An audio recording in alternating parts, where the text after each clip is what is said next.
கரூர்ல நடந்த மிக மிக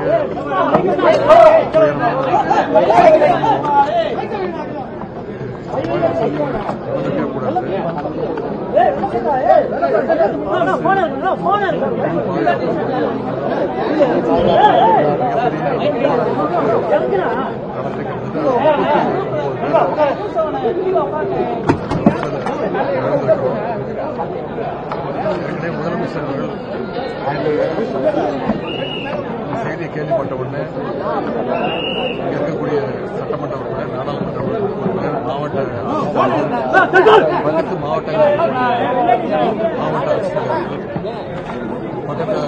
இருக்கக்கூடிய அனைத்து அமைச்சர்கள்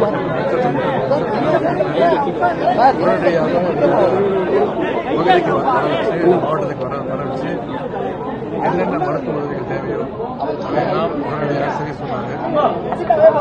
முதலமைச்சர் அவர்களே மிகுந்த சோகத்தில் இருந்ததால் அவரால் தாங்க முடியல. என்னோட தொழில்நுட்ப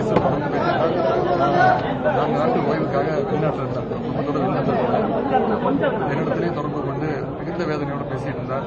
அதன் பிறகு அவரே நேற்று நள்ளிரவு 1 மணிக்கு வந்து பாதிக்கப்பட்டவர்களுக்கு தன்னுடைய ஆறுதலை சொல்லியிருக்கிறாரு. பல்வேறு கருத்துக்களை சொல்லி வராங்க சொல்லியிருக்கிறாரு. இறந்த 39 பேர்ல பெண்கள் 17 பேர், ஆண்கள் 13 பேர், குழந்தைங்க 9 பேர் இறந்திருக்கிறாங்க. இதுல ஆண் குழந்தைங்க 4 பேர், பெண் குழந்தைங்க 5 பேர். இந்த 39 பேர்ல கரூர் மாவட்டத்தை சேர்ந்த 32 பேர், ஈரோடு மாவட்டத்தை சேர்ந்த 2 பேர், திருப்பூர் மாவட்டத்தை சேர்ந்த 2 பேர், திண்டுக்கல் மாவட்டம் 2 பேர், சேலத்தில் மாவட்டத்தை சேர்ந்த ஒருத்தர் இறந்திருக்கிறாங்க. 39 பேர்ல 30 பேருடைய உடல் அந்த பிரேத பரிசோதனைகள் முடிக்கப்பட்டு போஸ்ட்மார்ட்டம் செய்யப்பட்டு அவங்களுடைய உறவினர்கிட்ட ஒப்படைக்கப்பட்டிருக்கு. ஒவ்வொருத்தருக்கும் தனியாக ஆம்புலன்ஸ் வச்சு உடல் ஊழி வச்சு அவங்களுடைய இடங்களுக்கு அனுப்பி வைக்கப்பட்டிருக்கு. அவங்களுடைய உறவினர்கள்லாம் வந்து கலெக்ட் பண்ணியிருக்காங்க. இன்னும் ஒரு 9 பேருடைய உடல் பரிசோதனை பிரேத பரிசோதனை நடத்திட்டு இருக்கு. இன்னும் ஒரு 2 மணி நேரத்தில் அது முடிஞ்சிடும். வரும்போது இங்க இருக்கக்கூடிய 4 பேருடைய உடலுக்கு நம்முடைய அமைச்சர்கள், அண்ணன் செந்தில் பாலாஜி அவர்கள், அண்ணன் மாசு அவர்கள், திரு அண்ணன் மகேஷ் பிரியாமணி அவர்கள், அண்ணன் சிவசங்கர் அவர்கள், 7 அமைச்சர்கள் எங்களுடைய அஞ்சலியை செலுத்தியிருக்கிறோம். அவங்களுடைய உறவினர்களை தைரியப்படுத்தியிருக்கிறோம். இந்த அரசு எப்போதுமே அவங்களுக்கு துணை நிற்கும். எவ்வளவு ஆறுதல் சொன்னாலும் ஒரு தவிர்க்க முடியாத அவங்களுக்கு எந்த விதமான அவங்களுடைய இழப்புக்கு அளவீடே கிடையாது. அவ்வளவு பெரிய இழப்பு இது. அரசு சார்பாக என்னென்ன செய்ய முடியுமோ செஞ்சிருக்கிறோம். ஐசியூக்கு சென்று அங்க இருக்கக்கூடிய அனைத்து பேஷண்ட்ஸையும் பார்த்திருக்கிறேன். அவங்களுக்கு ஆறுதல் சொல்லியிருக்கிறேன், தைரியம் சொல்லியிருக்கிறேன். அங்க இருக்கக்கூடிய மருத்துவர்களை ஒவ்வொருத்தரையும் தனித்தனியா பேசியிருக்கிறேன். ஒவ்வொருத்தருக்கு என்னென்ன பிரச்சனை, என்னென்ன டெஸ்ட் எடுக்கப்பட்டிருக்கு, என்னென்ன டெஸ்ட் எடுக்கணும், இன்னும் எத்தனை நாள் குணமடைவாங்க அப்படின்னு அவங்களோட நான் கேட்டு அந்த செய்திகள் அறிஞ்சிருக்கேன். அதை முதலமைச்சர்கிட்ட அப்டேட் செய்ய போறேன்.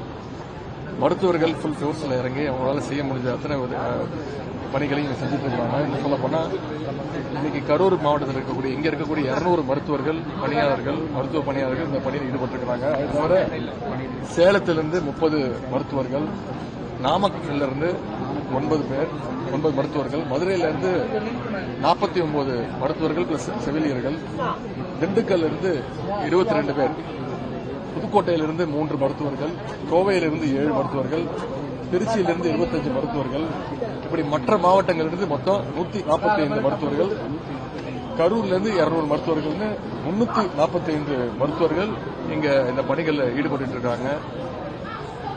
அது மட்டும் இல்ல, மாவட்ட ஆட்சித்தலைவர்கள் இந்த கரூர் மாவட்ட ஆட்சித்தலைவரோடு சேர்ந்து திருச்சி மற்றும் திண்டுக்கல் மாவட்ட ஆட்சித்தலைவர்கள் தொடர்ந்து ஒருங்கிணைப்பு பணிகளை எல்லாம் மேற்கொண்டிருக்கிறாங்க. சட்டமன்ற உறுப்பினர், நாடாளுமன்ற உறுப்பினர், மாவட்ட ஆட்சித்தலைவர்கள், அமைச்சர் பெருமக்கள் அத்தனை பேரும் இங்க விபத்தில் மரணமடைந்தவர்களுக்கு, விபத்தில் காயமடைந்தவர்களுக்கு உற்ற துணையாக, அவங்களுக்கு சப்போர்ட்டாக நாம் அத்தனை பேரும் நிற்கிறோம். இன்னைக்கு பொதுமக்களையும் கரூர் மாவட்ட மக்கள் அவங்ககிட்ட வைக்கிற வேண்டுகோள், அவங்களுடைய இழப்பு ஈடு செய்ய முடியாத இழப்பு.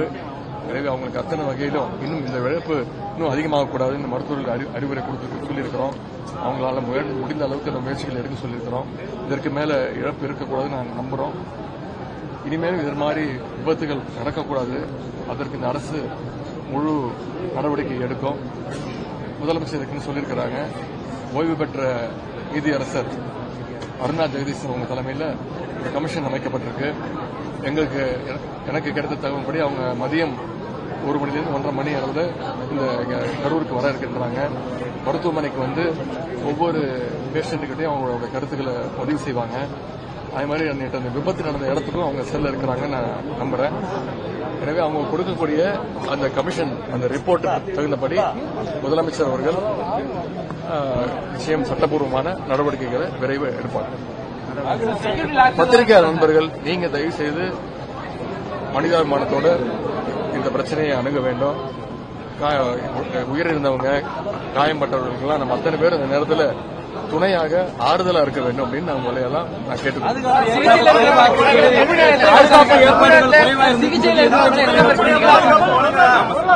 பாதுகாப்பு ஏற்பாடுகள் குறைவு காரணமாக தான் அந்த நடந்திருக்கு எதிர்க்கட்சித் தலைவர் சொல்லியிருக்காரு. அது எதிர்க்கட்சித் தலைவர் அவர் வைக்கக்கூடிய விமர்சனம். முதலமைச்சர் அவர்கள் வந்து பார்த்திருக்கிறாங்க. எதிர்க்கட்சித் தலைவர் அவர்களே அதே இடத்துல 2 நாட்களுக்கு முன்பு தன்னுடைய பிரச்சாரத்தை மேற்கொண்டிருக்கிறாங்க. டிஜிபி அவர்கள் நேற்று தெளிவாக எவ்வளவு கூட்டம் வந்தது, எவ்வளவு கூட்டம் வரும்னு சொல்லப்பட்டது, எவ்வளவு பாதுகாப்பு கொடுக்கப்பட்டிருக்கு, எவ்வளவு அதிகமான பாதுகாப்பு கொடுக்கப்பட்டிருக்கு, எவ்வளவு தாமதமாக ஒவ்வொரு கூட்டமும் நடத்தப்பட்டிருக்கு அப்படிங்கிற தெளிவாக விளக்க சொல்லியிருக்காங்க. இந்த இடத்துல நான் அரசியல் பேச விரும்பல, யாரையும் அவர் சொன்ன தப்பு இவர் பண்ண தப்புன்னு சொல்ல விரும்பல. அதுக்காக அந்த கமிஷன் அமைக்கப்பட்டிருக்கு. ஓய்வு பெற்ற நீதியரசர் அவங்க வராங்க. அவங்க வந்து தீர விசாரிச்சு விட்டு அவங்க கமிஷன் ரிப்போர்ட் கொடுப்பாங்க. அதன்படி அப்ப மக்களுக்கு உண்மை தெரியும். அதன்படி சட்டப்படியான நடவடிக்கை நெரிசல் அதிகமாயிருச்சு. பெரம்பலூர்ல பண்ண மாதிரி இங்கேயும் வர விடாம தடுத்திருக்காங்க சார். பிரிகாஷன் பண்ணி இழப்பு ஏற்பட்டிருக்காங்க. திருப்பி சொல்றேங்க, இது எல்லா தலைவர்களுக்கும் எல்லா இயக்க தலைவருக்கும் இருக்கக்கூடிய உரிமை. மக்களை சந்திக்கிறது, அவங்களுடைய கழகத்தினர், அவங்களுடைய இயக்கத்தை சேர்ந்தவங்க சந்திச்சு பேசுறது அவங்களுடைய உரிமை. அது ஜனநாயக கடமை. அதை யாராலும் தடுக்க முடியாது. ஆனா நம்மளுடைய காவல்துறை ஒரு நேரம் பார்க்கும்போது கூட்டம் அதிகமா இருக்கு, அவங்க செய்யக்கூடிய காரியங்கள் அதெல்லாம் பார்க்கும்போது நம்ம ஒவ்வொருத்தரும் அவங்க கிட்ட ரிக்வெஸ்ட் பண்றோம். சில விஷயங்களை பண்ணாதீங்க, மரத்து மேல ஏறாதீங்க, பொதுமக்கள் இடையூறா இருக்காதீங்க, இப்படி பல விஷயங்களை சொல்றோம். இதற்கு மேல கட்டுப்படுத்துவது அந்த பர்டிகுலர் அந்த இயக்கத்துடைய தலைவருடைய, 2ஆம் கட்ட தலைவர்களுடைய அவங்களுடைய பொறுப்பு. இது ஒரு கட்டுக்கணக்காக கூட்டம் வரும்போது கரெக்டா டயத்துக்கு வரணும். இந்த மாதிரி நிறைய விஷயங்கள் இருக்கு. அது இனிமே நடக்காம பாத்துப்போம். நீங்க அவர்கிட்ட கேட்கணும். கமிஷன் ரிப்போர்ட் கொடுக்கும். அவரும் வராரு, உங்களை எல்லாம் பாத்துட்டு தான் போறாரு. தயவு செய்து அவரையும் 2-3 கேள்வி கேளுங்க. அரசியல் கட்சி தலைவரா நீங்க என்ன சொல்றீங்க? என்னங்க 3வது முறை காவல்துறை சொன்னதை கேட்டதில்லை. நான் எனக்கு ஒன்றும் பெரிய அனுபவம்லாம் கிடையாதுங்க. நானும் சட்டப்படி அதுதான் இந்த ஓய்வு பெற்ற நீதியரசர் தலைமையில் கமிட்டி அமைக்கப்பட்டிருக்கு. அவங்க என்ன சொன்னாங்களோ முதலமைச்சர் இந்த முடிவெடுப்பார். நண்பர்களுக்கு நான் கேட்டுக்கொள்வது, தயவு செய்து பாதிக்கப்பட்டவர்களுக்கும் அனைவரும் உறுதுணையா இருக்கும். காரணம் சொல்றீங்களா? நீங்க முடிவு பண்ணிக்கணும்.